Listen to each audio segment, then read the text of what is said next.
حضرت سیدنا فاروق اعظم رضی اللہ تعالیٰ عنہ فرماتے میں بیٹھا تھا اور ابھی 3 دن ہوئے تھے نبی پاک صلی اللہ علیہ وسلم کے وصال ظاہری کو، میں بیٹھا ہوا تھا، 2-3 بچیاں آ گئی اور حضرت ابو بکر صدیق رضی اللہ تعالیٰ عنہ کے سامنے آ کے بیٹھ کے رونے لگی۔ جناب صدیق اکبر رضی اللہ تعالیٰ عنہ کا بچیوں روتی کیوں ہو؟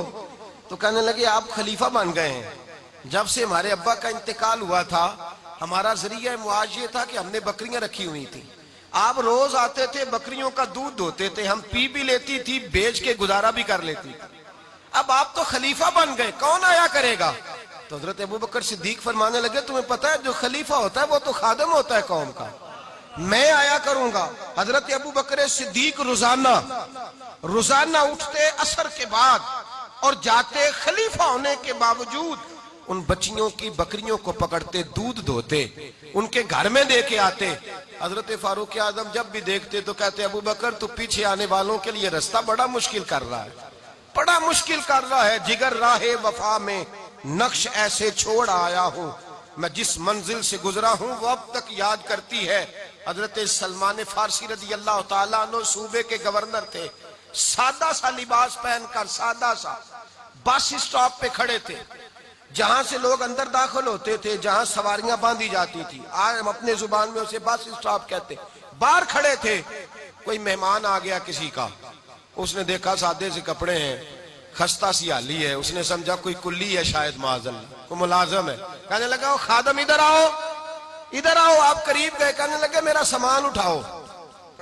امام غزالی فرماتے ہیں جب تو علم پڑھنے بیٹھتا ہے تو یہ بھی خیال کرنا تیرے اندر تکبر کا بوٹا نہ لگ جائے، عاجزی اختیار کرنا، عاجزی۔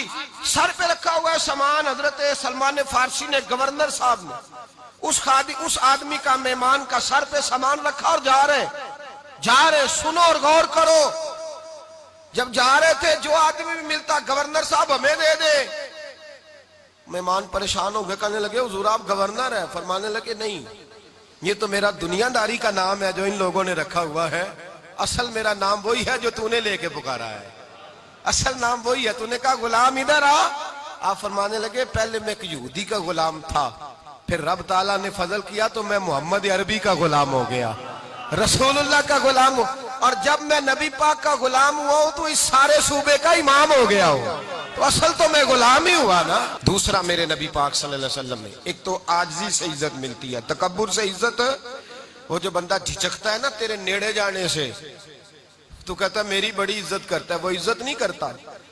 شیر کی عزت ہوتی ہے کہ خوف ہوتا ہے؟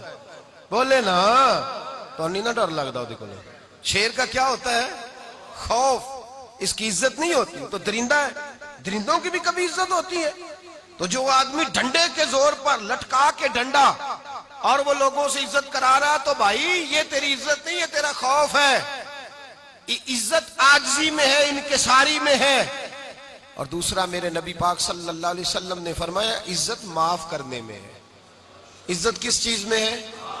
بدلہ لینے میں عزت، یہ حقائق ہے۔ عزت بدلہ لینے، جس نے ایک تھپڑ کے جواب میں 2 مارے وہ باعزت نہیں، بلکہ مسند امام احمد بن حنبل پڑھی، حضرت موسیٰ علیہ السلام کوہ طور پہ کھڑے، میرے رسول پاک علیہ السلام فرماتے ہیں جناب موسیٰ علیہ السلام نے اللہ کی بارگاہ میں عرض کیا، اے اللہ ساری دنیا کہتی ہے ہم عزت والے ہیں، ہم عزت والے، من اعز عبادک یا اللہ، اے اللہ تو بتا تیرے بندوں میں عزت والا کون ہے؟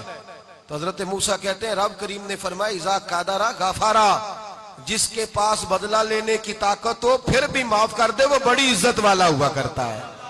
جو اینٹ کے جواب میں پتھر مار سکتا ہو، جو گولی کے جواب کے اندر 15 گولیاں مار سکتا ہو، لیکن معاف کر دے وہ بڑی عزت والا ہے۔ عزت والا ہے جو معاف کرے۔